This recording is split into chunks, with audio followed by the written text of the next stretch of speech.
You still working, Mr. Lewis? I always work, Mr. Lomé. Always.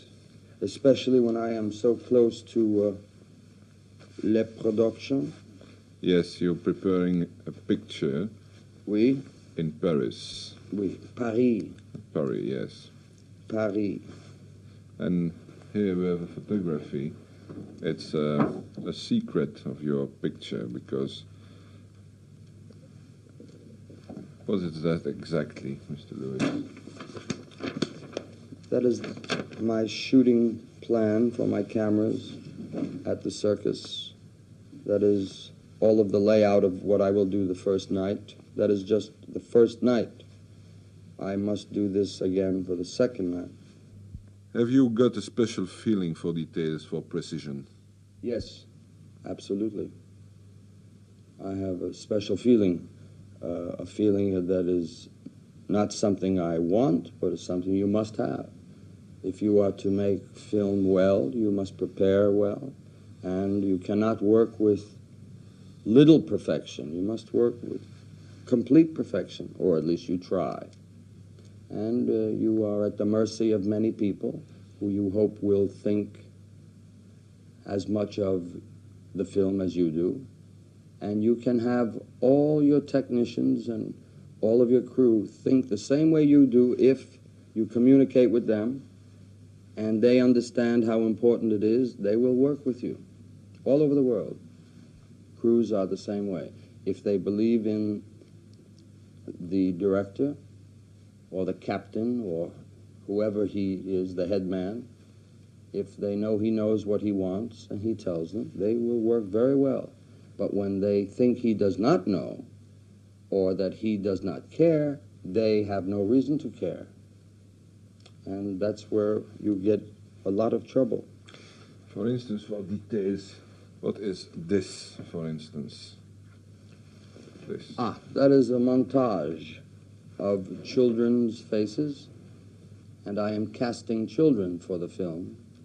Those faces represent the feeling that I need. And this will help my casting people get those kind of children for me. It's better to show all of the departments what you want than to just talk, because words are not pictures. Pictures and words make it faster, and they help. Do you have already seen the children? Yes, I saw about 20 children in Sweden, where we will be working with... The children do not work in Paris. In Paris, I just shoot the circus. The second part of the film is all in Stockholm. Why the difference? A special reason?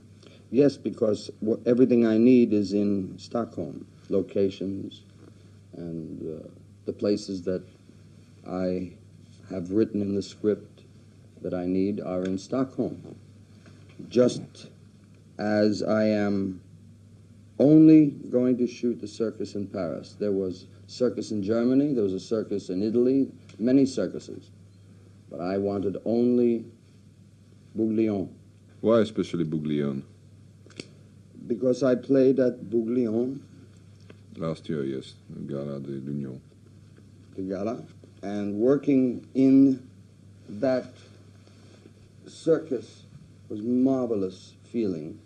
And I knew that since I was writing the screenplay then, that is the best circus. It felt so good. I knew it would be very good for my film. It's a very old circus. Oh, yes. It was built in 1852. About, I think, around 1852, right? 120 years old, that circus. And if you walk in there today, you can see it's 120 years old. They could use a few new seats. I know. How did you find the script of this picture? The script came to me 10 years ago. 10 years ago, I fell in love with this idea. And 10 years ago, I was not ready to make such a film. And Why? Why? Well, I don't think I could have handled it 10 years ago. it was the wrong time. I only do what I do when I believe it is time. For the same reason I never played the Olympia. And then people say, why did you play now? Because my heart said I would like to try to play the same thing. It's just instinct, feeling. You have to, a sense of timing is very important in our business. You know that. And I was not ready as a person. I was much younger. And this film, you have to be a little older. And it's very dramatique. I needed to learn much, much more about my work. And in 10 years, I'm happy that I have learned what I think is enough to go forward with this production. Can you be kind enough to give you a little idea about the script? No. I know that.